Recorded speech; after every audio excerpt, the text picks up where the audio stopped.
Coucou la famille, je vous demande s'il vous plaît de vous abonner sur Africa System Télévision. Donc Africa System Télévision, et c'est si Kabiso Doroya pour te expliquer de m'embobele. Donc désormais vous l'avez Biso Mingiwana et pas frère Nabiso Tadinga là pas et si Ka Masola Mala Moizali. Est-ce que Batamae les bako beta to bako tala on a bala mikena mikolo parce que Sonia zate bo Sonia te bo soto zate. Ah vous est-ce que ba responsable kota TV na bana promet zate au monde à titre à ma bête au monde à message à ma bête on a la sengi na ngala bino. Biso ne surtout la site na ko sabinote bonzimilanga coucou la carte qui gagne. Vous êtes sur Africa System TV.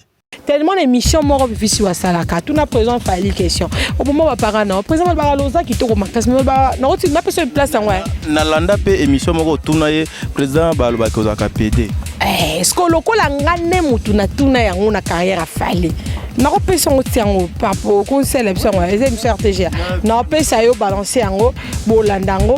Moi je posais ma question, c'était passé tellement émission qui toko mingi na ko reposer à tout moment ça est vrai na yamba fallait pour na plateau ndé na komoka posa libala na longola non pour maquillage fait na ko baté na komi koyo kaposa libala na bota ozoyo kaposa na yango ou ozo lukande ezo yate tozo. Oui, on entretient de bonnes relations, on peut pas se parler mais on garde de bonnes relations. Pour chacun de nous tabomela mutu ba parents zate mutaboma mwana muninga ya muninga le kamninga zate. Vous êtes sur Africa System TV. Voilà, bonjour mesdames, mesdemoiselles et messieurs. Moi, c'est-à-dire, Ngalapa et l'émission, c'est les codes de bonne conduite. Les codes de bonne conduite, cette émission, donc, tout tient on a disposition à Bino, Poto Yambela Kabino, Bato, Bazoko mérité, Bato Oyo, Bazalakana Makambo, Koloba. Voilà pourquoi aujourd'hui, notre choix doit porter en haut chez une grande dame. Donc, Bobenga qui tellement est belé, Boluka moyen. Tous la biso nanu ye tout ça là nanu analyse ensemble na tout solo là nanu na ye par rapport il y a ba makambo et belé puis par rapport il y a ba vie na bango oyo ba pasaka donc na internet aujourd'hui je vais toucher le L na kolinga kotanga kombo na ye sikote parce que azala lokola suspense pour na bande komisusu donc pour dire que nous allons parler aussi de Fally Ipupa, nous allons parler il y a ba musicien nyonso oyo ya mboka na biso ba sala ka fierté pour na Tombola Bendele Yambo Nabiso. Et voilà pourquoi je suis allé chercher une grande dame à la peine à charge ya koyamba ba musicien Ernion son a plateau naie Ernion son a émission naie est-ce que bazo ko permettre est-ce que bazo contribuer na musique congolaise et Kende Liboso. Voilà, avant de commencer cette émission, je dirais un grand merci à celle qu'on appelle Maman Zozomer à triplé, c'est-à-dire Maman Zozomer à triplé, la femme de Papa Noé Mavaka Lanzinga. Merci beaucoup la Cour suprême. Merci beaucoup à Maman Deborah Lubanda qui leur mère à Calgary et pourquoi pas celle qu'on appelle Mandi Kani depuis Montréal wana na Canada. Bande konanga nyon sobino ba nyon sobolinga kanga na pesi bino mbote meto banana nos émissions bongo avec Fifi Siwa. Sogito le langage moko avec l'équipe technique. Bonjour madame. Bonjour le professionnel. Moi je me rappelle tous en analyse, ça peut analyse non mais sincèrement na yo d'autres bongo. Ouais, tous en lingi mais manga partout comme ça tu vas comprendre que la réfléchissera ou pas. Donc, voilà. Fifi Siwa, partons d'abord, il y a Fifi Siwa Stone, l'évolution de ton travail Moussala ezoko lekandengeni bien que confinement ezali na mokili. Et ça se passe maintenant pas trop bien parce qu'il faut dire que le confinement est bomi makambo et belé les sous et bomi parce que déjà mon plateau me manque beaucoup. Moi j'ai l'accès d'aller au travail parce que j'ai ma carte dans la macaron mais du coup moi invité dans la donc il faut maintenant faire des descentes sur place, aller chercher les invités, beaucoup discuter d'invités, même tu sais que non madame moi je veux pas en tout cas kola kisanda kunanga et donc tu dois chercher l'endroit où me recevoir mais la plupart des gens sauf que je suis un peu des fois intelligente na côté ici na profiter le roi confinement va plus nandako na côté ce aspect moi dans mon émission je mets un petit document là avec peut-être 10 papiers 15 papiers ça dépend je suis invité dans la commis mon ancien succès là banzembo ya beti en pleine émission to soli mon ki obete sur live façon moi va se détendre nandako. Donc voilà, en parlant de ça Fifi Siwa Stone terrain il y a musique congolaise Yope Ozana Kilo, il faut qu'on se le dise, Gare Centrale, c'est parmi des émissions au donc RCVaka par mois sur Sali Pena Bilan, vous allez sentir que Toko Mapena Musika n'a bien invité puis à Minene. Ozo mon terrain ya musique ya Congo o yondengeni, tu sens pas que moi bozoba moko boye koti na kati, il faut que bino ba eboza na charge ya makambo na bo meka ko redresser. Qu'est-ce que tu peux faire comme analyse par rapport à la musique congolaise? En fait, la musique congolaise a connu beaucoup de problèmes parce que on doit dire que tous les non combattants tous continuer à négocier na bango parce que mon combattant là j'ai qui ko baby ça m'a embelé et après corona il y a beaucoup de musiciens au si c'est des albums na bango il fallait ba bimisango mais comment pour bimisa album en pleine période de corona ils ont même sous ba bimisa qui album na bango pour na ba ça là on va promotion comme il le faut ba oya ko expliquer ba te moi je jouais mon album mon nom de Intel tandis que bazan on a mawa donc ils appellent ba combo écoutaneli ba artiste na biso même biso moko biso to vivre pena bango on est ensemble souvent baza bien plutôt bien tant que bango moko baza sou vraiment malamu te pour na bato ba saik na album na bango bato ba na ba studio ba séance déjà za qui payer ba concert mususu dia ba futa ka on to zo ka héritier watanabe fa que beta na na Turquie, mais moi betel su ezate bienvenue makanga asaki déjà de pense naé au moins un peu ce kenda qui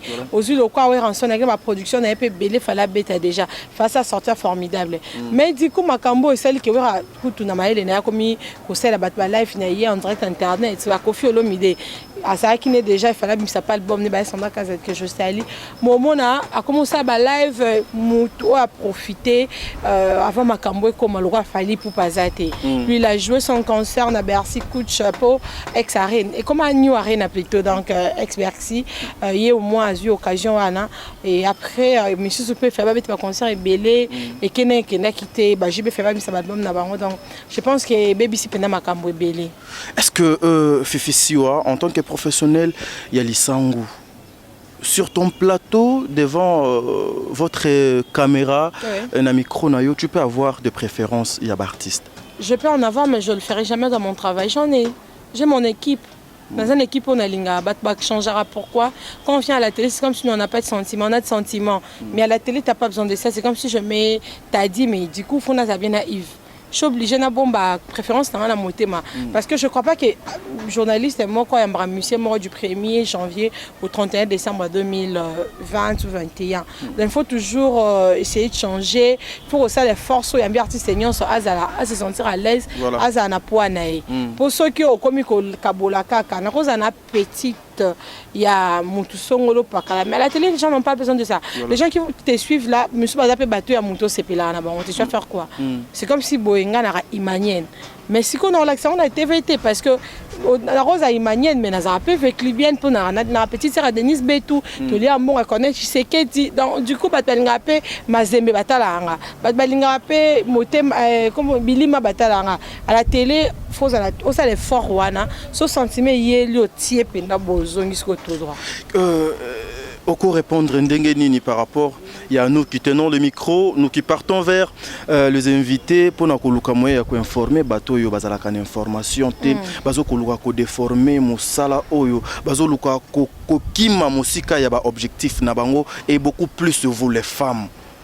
Vous êtes trop dans le sentiment. Okoki kolobanini na bande kwa na nyonso bazo ko tambola na mabungi samiwana parce qu'aujourd'hui nous voulons parler que de nous. Non. Ces gens-là nous sommes qui pour le juger? Parce que et pour eux, ils se disent ils sont à l'aise avec ça. Je ne dirais pas de juger. Hein. En fait, même de porter correction, parce qu'ils se sentent à l'aise dans leur peau. Je me comprends un peu. Moi, déjà, je n'ai jamais fait une émission d'inciter une personne. Et bien maintenant, tout finit Koufa. Dès que je fais ça, il y a des gens après là. Ma soeur peut prendre 6 mois. Alors, qu'est-ce que je peux faire? Donc, ils ont éducation. Mais certaines personnes posent à l'aise pour utiliser les carafingis. Et alors pour ma mamie là-bas, on peut bongo, Virginie Manga, Marlène Kassanga, Laura Tendance, Nana Boduga, Nicole Vangou, Bele wana tangi bango nyonso Jilinga la bango twana basala maramwana nyonso te. Donc du coup, il faut toujours tout ça qui est fort lelo, ceux qui osent se sont invités, qu'est-ce que les gens vont se rappeler de toi? Et après façon ni yoka poba yeba ezaka ya finga. Lelo so otigo finga bana boza so pembena. Donc c'est ça. Fifi Siwa, il y a tellement trop de trucs qui se passent. Il y a moi Makambouke, Baloba qui ils ont dit oh voilà Fifi Siwa Moutoua Batoté. Et la place il y a polémique na Moussala au Salaka. Ezalaka nini opesa kango place nini polémique na Moussala na. Na pesa moins importance te na linga ngote. Na linga ngote parce que na katra ta polémique ceux qui adversaire na o a penza moté mabe ako suki sayope. Kangi pe normatiser likolo. J'aime encore la polémique dans le Michel Bassalarasi. Des fois, je pense que je ma bête. Mais oui, comment la chronique et comment ma bête. Imagine, tu as vraiment un basso. On va se le coller ma titina. Ah, mon tabou va kéka kabala liboé. Parce que tant que on a l'accès qui n'a pas boyé pas blingi neto la kisango. Pour n'anga polémique dans le sana, il y a même pas 1%. Fifi Siwa, merci beaucoup à Zoko répondre tellement à ma question. Il y a frère Tadinga là pas Ezo Salanga.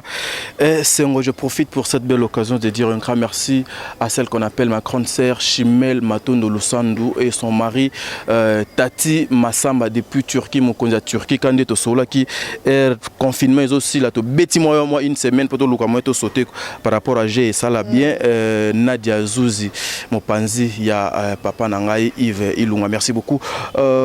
Fifi Siwa, je vais te poser une petite question, excusez, et ça par rapport à la polémique, mais nazo tunaka justement tuna Fifi Siwa.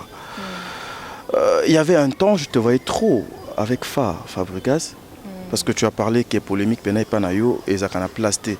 Il faut qu'on se le dise, vous sentez même la façon dont Fifi Azo pour répondre, donc c'est-à-dire na terrain on a zaté.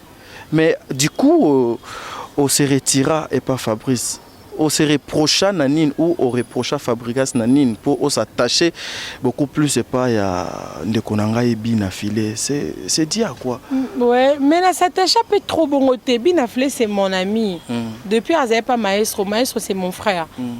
Basé en bonne relation dans la Rosana Binafilé ce qui va bien à Fabrice. Binafilé c'est juste mon ami que je peux aussi de fois quand Azana problème encore. C'est un autre c'est la boy na rendre service na Rose apprendre près c'est la boy. Na Azana en bonne relation à Fabrice. Na bat pas mon au moins absence na biso pour être aux assos unis bat ba kamwango. Est-ce que ou entretenant aussi des bonnes relations avec tes consoeurs, tes amis, vous me permettez de citer les noms? Allez-y. Karine Mokonzi, Gloria Olangi, Bandeko Nyonso Obosala na Mosalo. Oui, on entretient de bonnes relations, on ne peut pas se parler, mais on garde de bonnes relations. Pour chacun de nous, nous avons mes parents zate, nous avons moi na muninga ya muninga les kamninga zate. Et ça non aventure tout ça là qui, on les a aventure tout ça là qui. Mais on a grandi, même tout ça qui 2 ans passés, il a passé ça en 2020 au même mytho. Qu'est-ce que nous pouvons comprendre que non Fifi Siwa pena akoli. Tu vas découvrir comment, tu vas sentir en ondeni. Nelobeli nanga, je veux encore que bat traiter au moins maline, que bat traiter orgueilleuse, que bat traiter de mythomane parce que imagine-toi ça faisait un temps, nous aussi on a marqué notre époque, on a ma bête, on a ma lame. Voilà. Ça faisait un temps, on a fait de polémique. Mais chacun de nous, mouton, et si kakomi résultat, ils ont peut-être musala nae, ils ont peut-être beauté nae, ils ont famille nae, ils ont relation nae. Bisogno sur YouTube, mouton sombi lupa wazate. C'est-à-dire sombi lupa on peut na finga qui bibi kapinga, na sombi lupa on peut na finga qui Jaël Show, na sombi lupa on peut Jaël Show finga qui Fifi Siwa, mouton sala wazate. Et si attends, na bon fil d'idée naoté. Quand tu cites les noms de Fifi Siwa et autres, est-ce que bino na bino bobo zalaka na ba problème personnel ou bien bowele la kamibali kande to. Towele la pe mibali te. Lokola nga penza na linga na mobile muté na internet. Nga ba komba mingi na kota nezaki ndezala. Dans ton match exemple la Renaissance to betana bilima so so bolu kabotia biso bibi parce qu'on a battu là to banda yemba na stade je te fais chaque fois ebi pour je fais chaque fois ebi yo ba idée presque malamu pe comme ya mabenda munga pe na pia ki mba pesaki mais est-ce que moi ngana ki to kufa po nekolo mais le roi na boye na ba se rebeller to soit na bisote.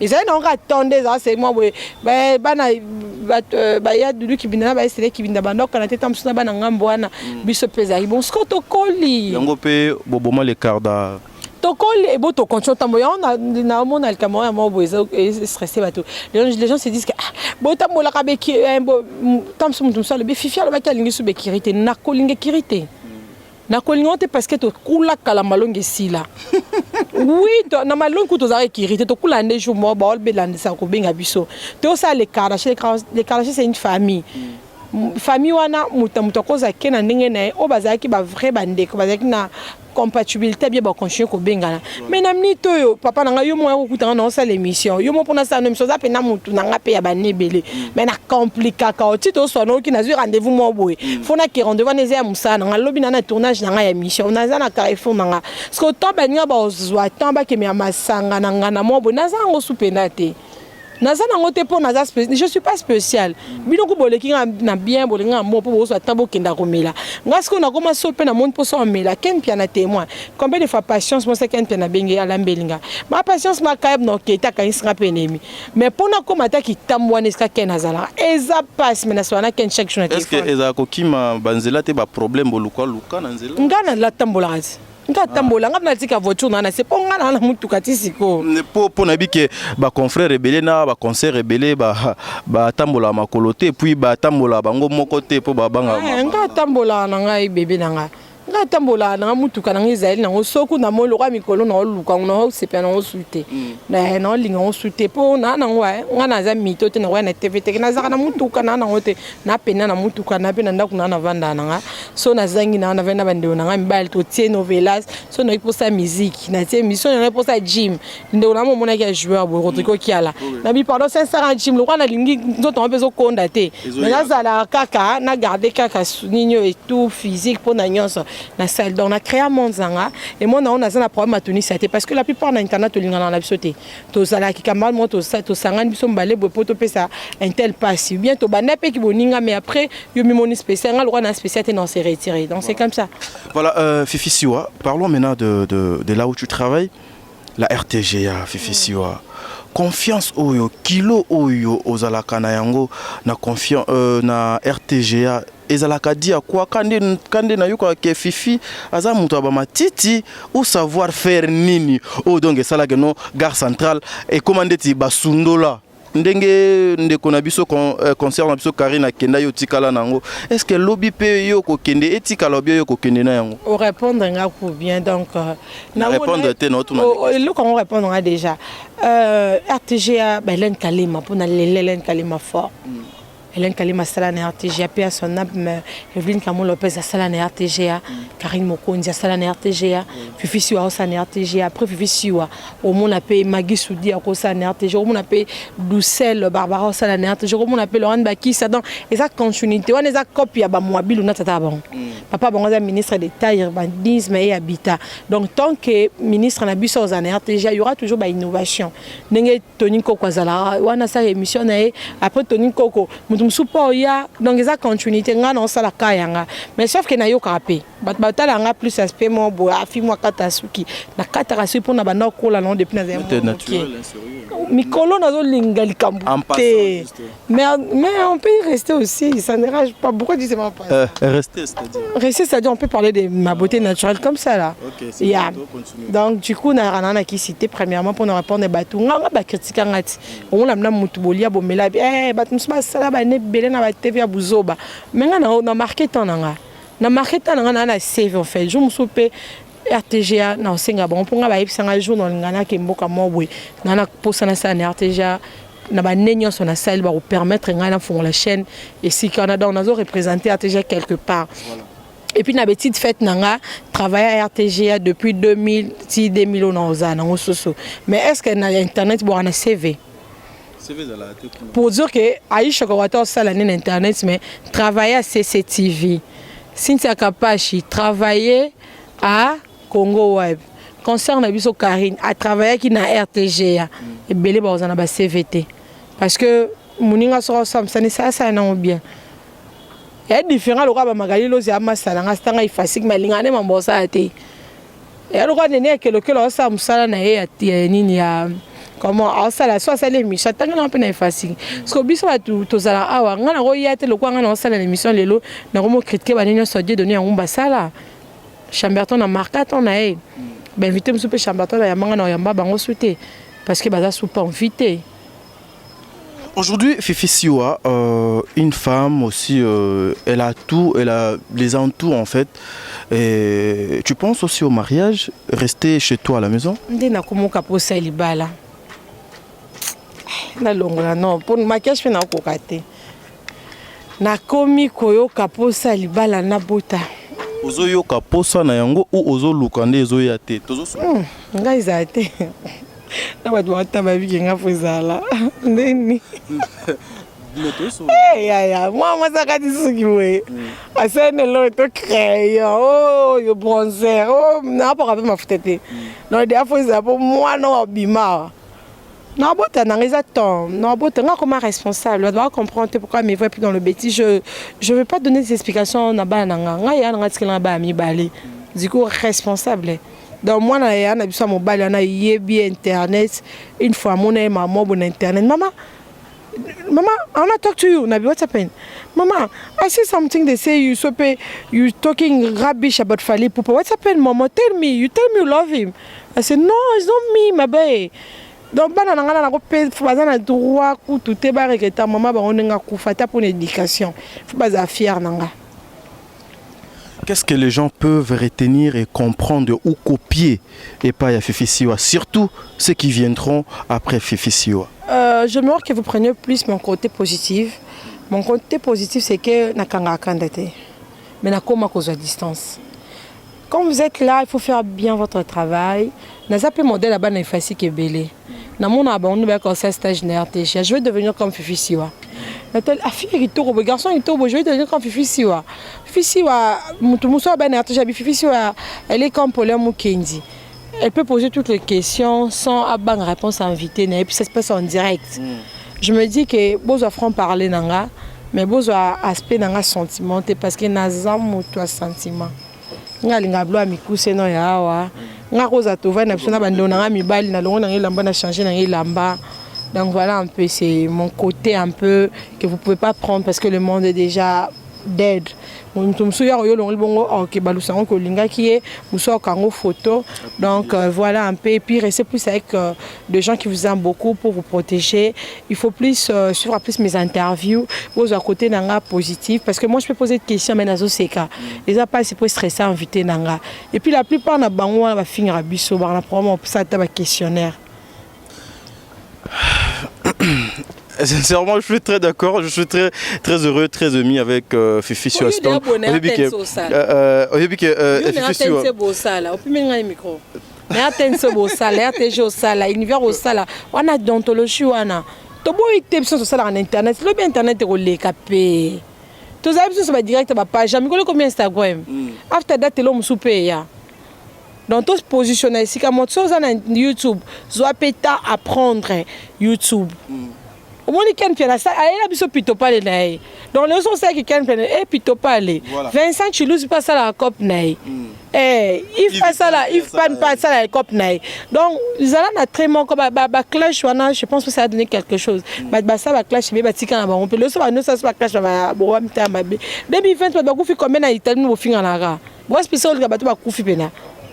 Moi spécial le gabané. Je vous informe que je suis en face il y a Fifi Siwa il y a 2020 en fait. Tout ça la émission. En fait, je suis en face il y a Fifi Siwa il y a 2020. Donc je manque le mot. Mais Fifi Siwa, est-ce que des fois aussi ça t'arrive? Il y a côté la conseiller à beauté, c'est-à-dire miroir, aux autres la bena miroir au lobby que non, je veux mettre ma beauté par rapport à mon travail. Tu comptes aussi sur ta beauté? Je le mets par rapport à mon travail, pas par rapport à de bêtises. Parce que tu mets ta beauté des fois pour mon travail. Je dis, comment une belle femme comme ça peut faire une mauvaise émission? C'est anormal. La cameraman, émission qu'elles sont bien té. Au salimabé, fallait la cabine qui est parfaite, la perfection des copes nanga. Donc je mets deux fois ma beauté dans mon travail, mais je mets pas mon corps, je mets pas mon sexe dans le travail. Nabi marananga na ba mibali ba doit canceller ngate. Ngaba canceller ngamu. Na zape na mabe. Na pena mabe na mais bato eska batianga eska na komate. Voilà. Eska kuna zala wana na mutongo satana ku te bubitanga karabo ndeni. Ngam na zala wana mais est-ce qu'il y a petit aux années il s'est dit que moi non c'est bon. c'est bon nayebi na robenga petit 2h 3h parler soit bimi ngata ngata mulana kamana na ba PD na quoi aux hypocrites ne ba congolaise bazala raté mais c'est quoi c'est la question on appelle si ou attends avant to côté pas Fally Ipupa. Pourquoi toujours c'est le PD ndé bazo ko entourer yo ba entoura yo en fait sentiment nini do za la kanango ko beaucoup plus avec le PD parce qui ça kabana malamu bana malamu ngaza ya mona ana dia pas général ka sona ya na ba 5 PD parce que général ka sona est-ce qu'on signé un contrat dans vous avez pouvoir na ba c'est faut long on na ko ka tona na colonel pour nga baza sona vraiment madame omoni ana clip intel na kozala boy moka banjo sokolo makomo azo kanga ko basuki baza malamu bale mbo mipandi ya bouillon tu gagnes quoi et pas ba PD que c'est un papier ça fait partie de ma vie. Voilà, Fifi Siwa, parlons de Fally. Parce que moi, moi, je ne peux pas changer une personne. Je changer Nzambe. C'est ça. Parlons de Fally Ipupa. Comment va Fally Ipupa et qu'est-ce qui s'est passé avec Fally Ipupa? Le président Fally Ipupa, il séjourne à l'Europe. Moi, je suis à Kinshasa, précisément à Willery. Je suis sûre qu'il va bien parce que je suis en train de suivre ses postings. Je suis en train de suivre sur Instagram. Dans mon avatar de présence au Sala, il chante, il est encore film. Il a laissé le barbe. Il est encore beau, le mari de Nana Ketchup. Sauf que mon Facebook a été piraté.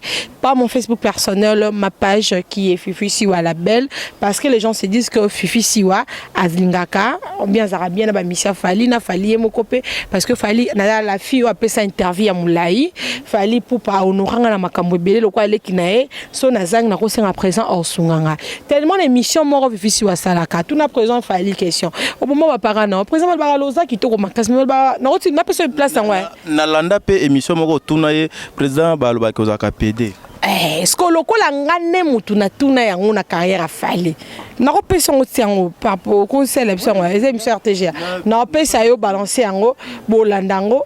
Moi je posais ma question, c'était passé tellement mission qui toko mingi na ko reposer ngwa tout moment ça est vrai na yamba Fally Ipupa na plateau et belé ba kanga ba photo ba yamba été oui pour yamba Fally on pas peut-être akuta na dana ba interview na ba France 24 wana ngana yamba présent Fally na mambo belé ba conférence de presse na Kenya na enveloppe na nemo lo ka ba émission na dimanche de ba futa biso to tala na pe dimanche samedi to zo ambo na biso te su mikolo ba émission exacte te soto ke mission sko pa présent Fally biso ba Pierre biso papimbo ma Fifi Siwa mami lela Tony Koko te ngana explique sko net na futa mala victime so na ke boulot.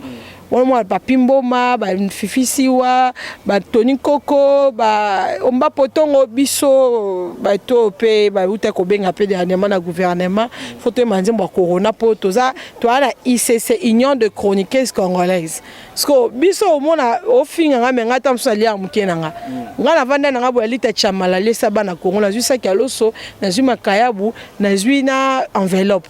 Pour naza reconnu le la chroniqueuse à travers la chaîne à monene il y a plus mobile est-ce que babilo on ça ba ninga so ba sepelate ba montaki Facebook na ngande ba pirata Facebook na et puis bato ba yebi nga la komara milai bongo te na ma écriture bongo te na ngauto le belongo te pour na mona les pour nos deux steps sans ba bosser ba ko sila ma comme pas présent Fally mais c'est un homme intelligent ayebi que moi no bato tuna nga ba question ko to kala pour moi pour na tuna ba présent Fally ba cause la kitoko maka merci to ti intervient pour nous proposer bato aluka ba baby sa relation na présent je sais que c'est un homme intelligent avec que na rogo fingi pour na fingi pourquoi ça linga nini présent que na poto depuis que na fingi ka mikolo na Nina peut danser à présenter tant que mère na poto tenga bataki na pe na ngola donc c'était un peu ça je lui dois beaucoup de respect le king hasela yaya bola munonde leke belé et go choquer batou ba mise belé ba inanga pour na Fally ba na posa Fally qui parangate poso qui pengate na belo ba ozwate.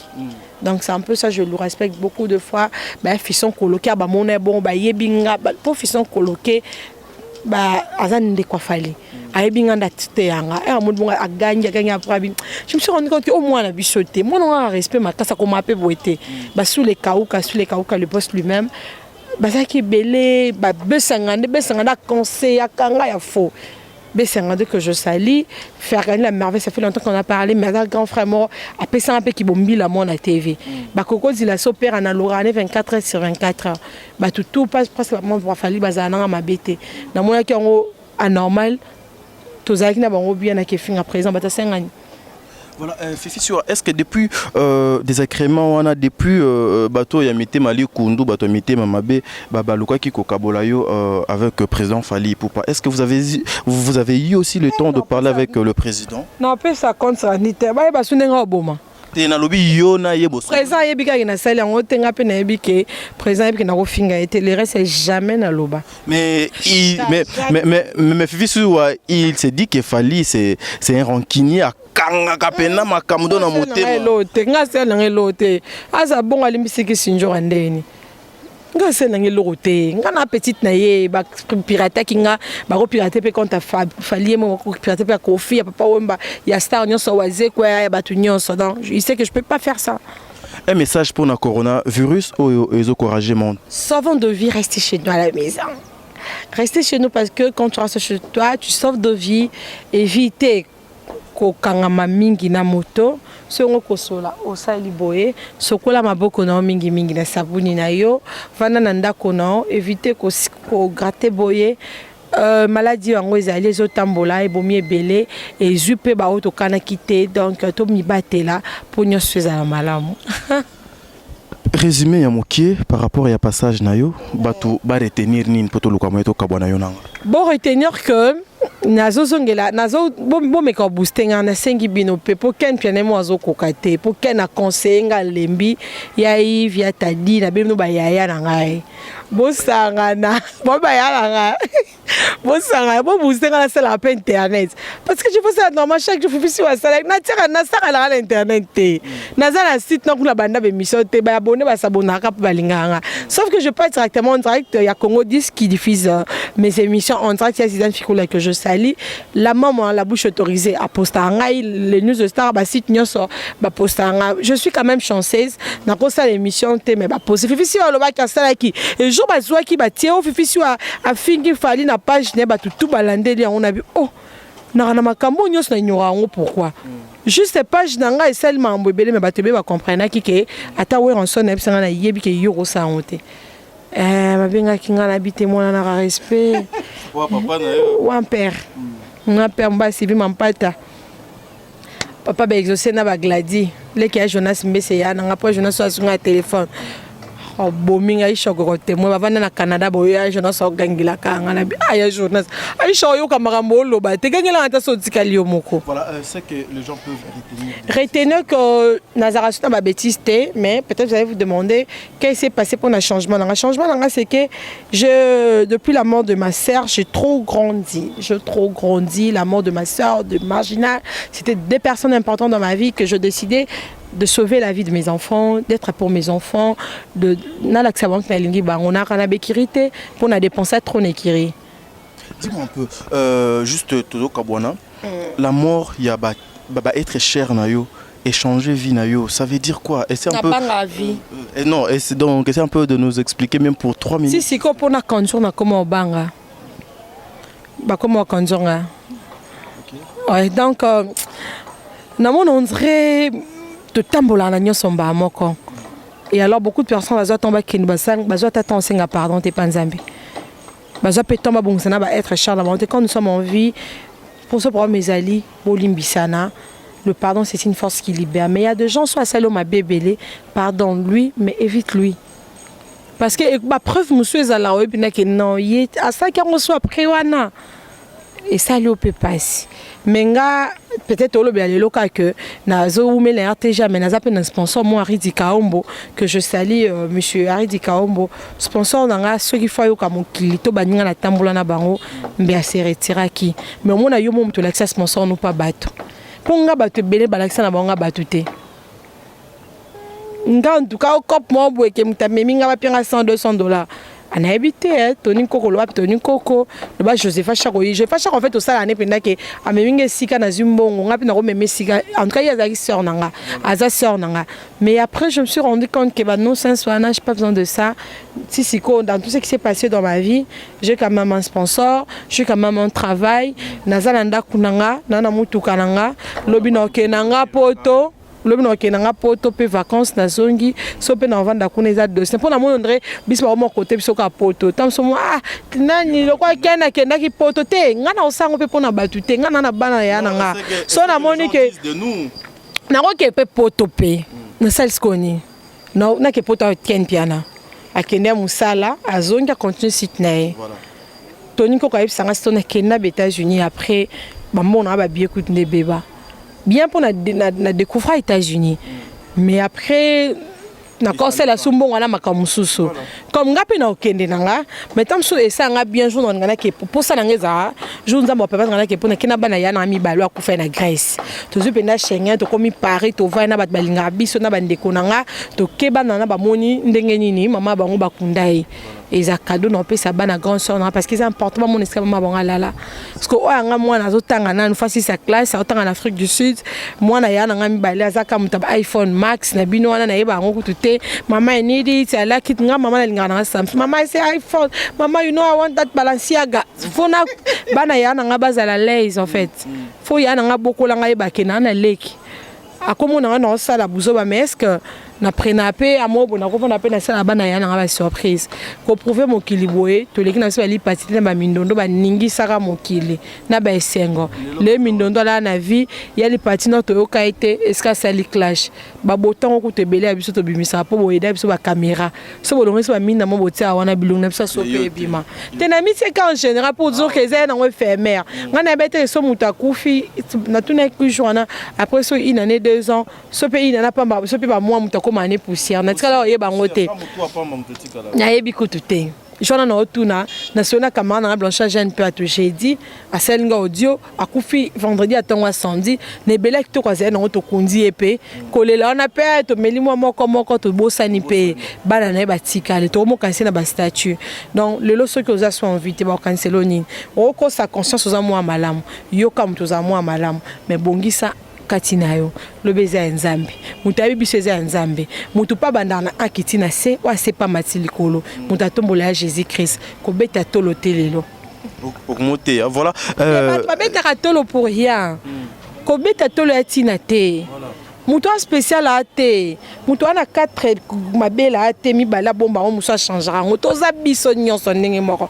yokoza mission yokoza munene yokoza mulaye mukuse toza batu taka na lobelo mo bato comme qui on a bi tous exemple ngana oza absence camarade gel choté non zape camarade n'était pas aux camarade ngate mais ngana fi wana to yeba na pe na bi meto so na ka pona mambo bekiri mais siko to koli petit na minute so ngana ko mo kapsa na so na mo mabe funga pina luka na bota no mwana nga muninga ko na bana mi bale akomi parent ngana obota titan so ba pe ki na lexa bana nga poza la ka bon donc ba tonga na to za su na ngote yo po bat ba o changer ba bekiri bazebele donc nazara lobina ken lobina kena o ti o mona ke o permettre ba tunyo so ba ye ba vie na yo o permettre ba tunyo so ba vie na yo et puis ko buka na te tam sou fifi a protéger ki yo tam sou pour protéger fifi même pour so protéger fifi te après jour maramna solo bima ba comme faut ba bata fifi so azara ne hypocrite pour capable chalba na une famille na téléphone ma ba bien hypocrite pour hypocrite c'est que maman taka otuninga après on a réaction fali pour na bona ngolo bango pour na bango ndoki ba pesa ke ba plan nyo sauter o ba ki ça ba il y a trop de Facebook tu trop rose pena quand voiture mo ma fali peut tout na likolo ba ramtanya tenga fali tout est possible na monde pas dédicace nabi ke yoko zanga bango te poto lukwa moyo to kabona puis nazaka juste na question nga suka wana déplace to kabona bondi moi tam ta bondi dimanche mais ça une émission te na mais ça une émission da dimanche te ya Jojo Ngonda imenta avantagé bonjour à toi ya Jojo Ngonda imena ya do Monica ya Jojo Ngonda imena ya batutu na pesi mbote na pesi mbote et pas ya Jojo Ngonda imena Jojo Ngonda bele bonzambe ya Jojo Ngonda je sali tiye ko solate wana yaya nanga ya nanga Jojo Ngonda ya zongi chez Jojo come on ya Jojo Ngonda je sali boka tonto mutika nga pas continuer trop ya Jojo je sali encore et tiki beaucoup bonjour à toi. Je salue les beaux mots Rodrigo Kala, je salue Adèle Kebina, mon ami Adèle Kebina, Harry Dikambo, sponsor on a betela tolo na vie na zoyo na maboro mutute na no na RTGA Donc c'est plus fort que tout. Je salue aussi, je sais pas chaque comme CP, il y a bientôt Yambe.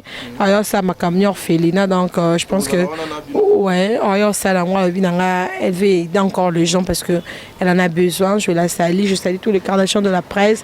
Je salue Edoma Monica, Rodrigo Maemba RM, mon responsable, Rodrigo Maemba RM, na Pessimbo Tepa DJ Lutona Star à Paris, DJ Lutona, DJ 15 Star à Luanda Kenda pe Paris, DJ 15 je te salue, Bessangane Balondo na Pessimbo Te, na Pessimbo Tepa sous les Kauka le patron, na Pessimbo Tepa ya Dikandoma Boko Bank Business Class, hein. Nakanga onyoso donc Dikandoma Boko Bank First Class na Pessimbo Tepa ya Adolphe Mute Bachila Mwina, na Pessimbo Tepa ya ok, na Pessimbo te super na Nzambe pa ya Laurent Sokoko vient nanga moko ya Willy Musheni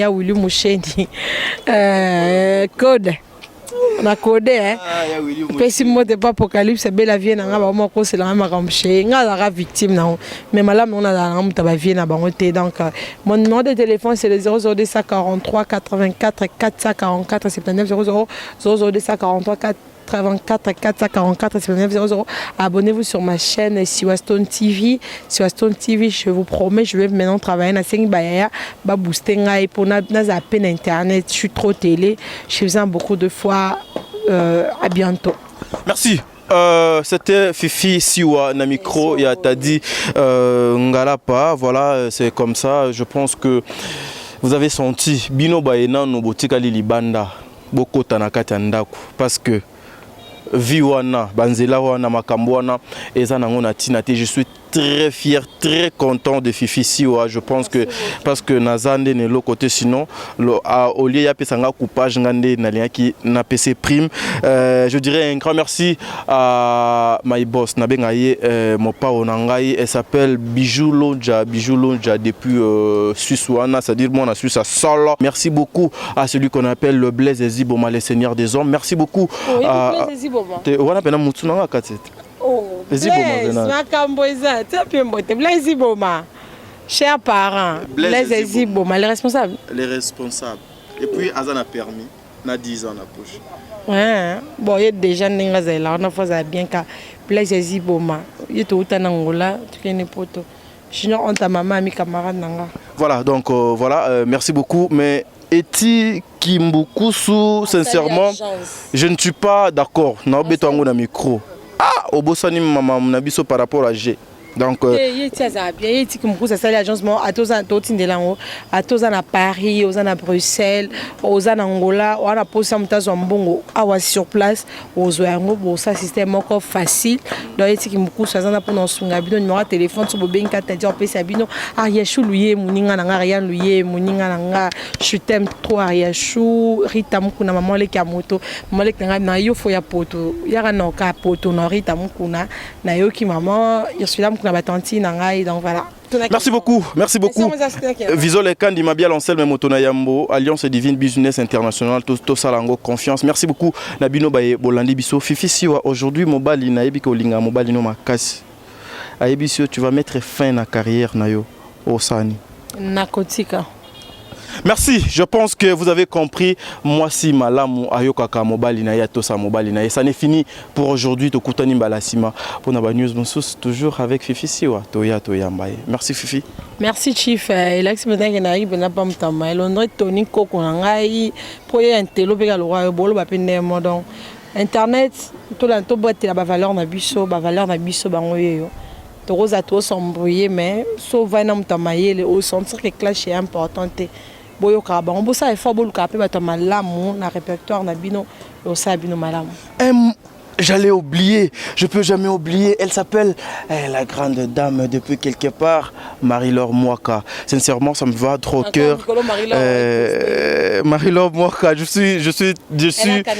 j'ai une grande maman. Nazalane Sengomo boué abenganga tatinga lapa. Na vienangai viezoro mabiala le big boss yepa abenganga tatinga lapa. Te balinganga trop donc vie zoro mabia la pena yemo bengaka ah petit nanga tatinga lapa nga le big boss morning voilà donc ça veut dire que tout ça là là moi ce sont des gens qui participent à pena oui voilà na élévation nanga ba boosting na bango ko tia ba direct nanga ya gare centrale Marie là moi kana boa ke mingaza na Canada elle est douce na boa ki na pesi ba bambote na ba bon dimanche zo mabeto soyene le na tango makambo eza zoro makambo eza tokaboni ana fifi tokutani balasima bye